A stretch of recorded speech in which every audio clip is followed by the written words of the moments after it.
नमस्कार, आप देख रहे हैं बिजनेस टुडे बाजार। मैं हूं हर्ष शर्मा और एक बार फिर मैं आईपीओ जगत की खबरें लेकर आपके सामने आ गया हूं। इस बार कौन से नए आईपीओ आ रहे हैं, अभी आने वाला जो हफ्ता है वो एकदम जबरदस्त है आईपीओ के बाजार के हिसाब से देखा जाए तो।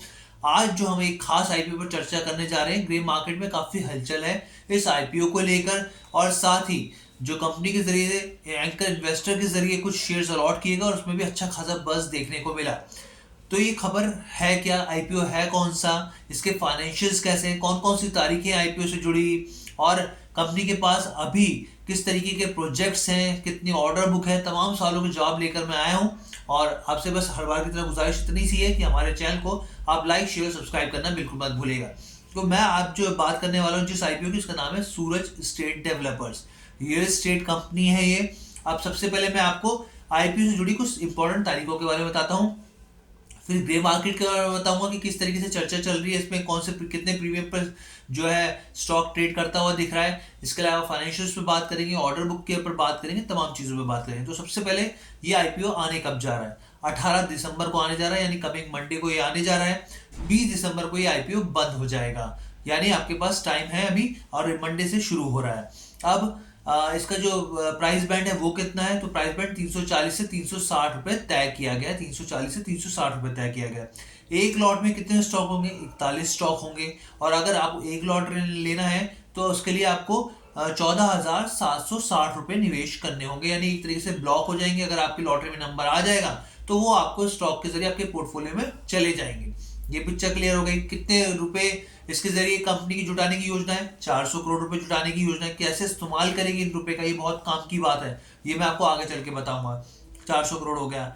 इसके अलावा टोटल कितने शेयर जारी करेगी, तो 1.11 करोड़ जो शेयर्स हैं वो यहाँ पर जारी किए जाएंगे। और मैं आपको एक चीज और बता दूं, कंपनी ने 15 दिसंबर को एंकर इन्वेस्टर्स के लिए जो करीब 33 लाख शेयर जारी किए थे, और उन पर अच्छी खासी हमने देखा कि तुरंत ये स्टॉक बिक गए। और बहुत ही जो एंकर इन्वेस्टर्स थे, बड़ी बड़ी कंपनी थी जिन्होंने इसमें भाग लिया। करीब 33 लाख शेयरों की इसमें बिकवाली हुई, जिसमें एसबीआई जनरल इंश्योरेंस हो, चाहे वो एंकर इन्वेस्टर था, चाहे टाटा हाउसिंग अपॉर्चुनिटीज हो वो था। इसके अलावा जो बिरला कंपनी है, बिरला लाइफ, आदित्य बिरला लाइफ, वो भी इसमें हिस्सेदारी रही और उन्हें शेयर खरीदे और जमकर शेयर यहाँ पे खरीदारी हुई करीब 33 लाख शेयरों की।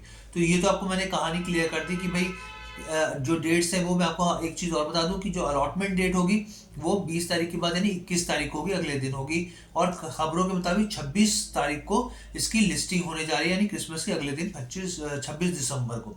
अब मैंने आपको ये चीज़ें क्लियर कर दी। अब इसके बाद और कौन सी बातें जो इंपॉर्टेंट है, तो मैं इसके बाद आपको बता दूं जीएमपी को लेकर कि भाई जीएमपी को लेकर क्या स्थिति चल रही है। तो ग्रे मार्केट में जो है साफ तौर पे जो इसका प्राइस चल रहा है वो करीब 56 रुपए प्रीमियम प्रति शेयर पे चल रहा है। 56 रुपए प्रति प्रीमियम के शेयर पे चल रहा है। इस हिसाब से देखें तो लिस्टिंग जो है करीब 416 रुपए के आसपास हो सकती है।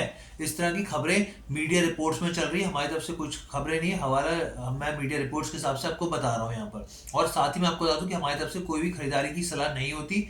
हमारा जो ये चैनल है ज्ञानवर्धक चीज़ें के लिए, कि आपका ज्ञान शेयर मार्केट से जुड़ी चीज़ों से हम बढ़ा सकें और जो अपडेट जो चल रहा है मार्केट में वो हम आपको बता सकें। तो ये स्थिति मैंने आपको बता दी कि करीब जो 56 रुपए प्रति प्रीमियम पे चल रहा है, 340 से 360 का कंपनी ने प्राइस बैंड तय किया, तो उससे ऊपर 56 रुपए चल रहा है। और साथ ही इसकी लिस्टिंग जो है 416 के आसपास हो सकती है। इस तरह से गे मार्केट में स्थिति है। अब कंपनी के फाइनेंशियल्स कैसे हैं मैं वो बताता हूँ, फिर बताऊँ कंपनी के बिजनेस मॉडल। इससे कंपनी का बिजनेस मॉडल जो है थोड़ा दिलचस्प है। तो सबसे पहले फाइनेंशियल्स की बात करता हूँ। वित्त वर्ष 2023 है, तो उसमें कंपनी का जो मुनाफा है करीब 32 करोड़ रुपए हुआ है कंपनी का मुनाफा। जबकि पिछले साल, उससे पिछले साल वित्त वर्ष 22 की बात करें तो करीब 26 करोड़ था, यानी उससे बढ़ोतरी देखने को मिली है। रेवेन्यू की बात करें 2000 वित्त वर्ष 2023 में, तो वहाँ पे भी 12% की बढ़ोतरी होकर 306 करोड़ रुपए रेवेन्यू हुआ था। यानी जो फाइनेंशियल है उसमें सुधार लगातार जारी, बेहतर स्थिति हो रही है। लेकिन यहाँ पे एक सबसे बड़ा कंसर्न है डेट का।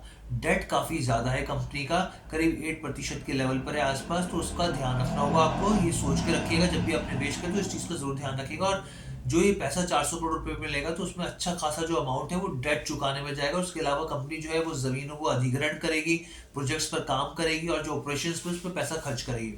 अब कंपनी की बिजनेस मॉडल की बात करते हैं। बिजनेस मॉडल थोड़ा सा आप ध्यान रखिएगा इस चीज़ का, ये आपको बहुत आगे इस स्टॉक से जुड़ी हुई कहे या फिर इस कंपनी से जुड़ी हुई जानकारी आपकी बढ़ाएगा।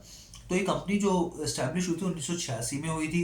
मुंबई बेस्ड कंपनी है, खासतौर पर मुंबई फोकस कंपनी है, कमर्शियल और रेजिडेंशियल दोनों प्रोजेक्ट्स में काम करती है। इसके अलावा इसने अब तक करीब 42 प्रोजेक्ट्स पूरे करे हैं और 13 प्रोजेक्ट्स पे अभी फिलहाल ये कंपनी काम कर रही है और 16 जो है वो अपकमिंग प्रोजेक्ट्स हैं।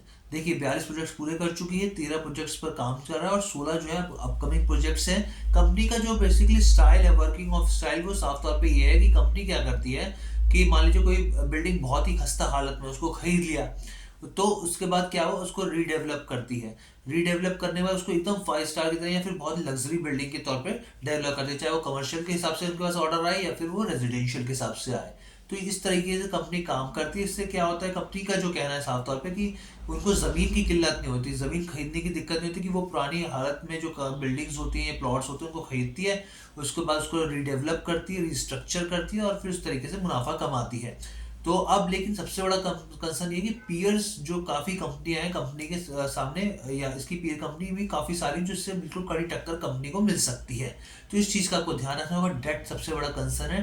डेट्स के हालांकि जो 400 करोड़ रुपए, उसमें से काफ़ी बड़ा हिस्सा डेट चुकाने में जाएगा। तो कैसी लगी आपको ये हमारा विश्लेषण? अगर आपको अच्छा लगा हो तो हमें कमेंट करके ज़रूर बताइएगा। बिजनेस टुडे बाजार के साथ जुड़ने के लिए आपका बहुत बहुत धन्यवाद।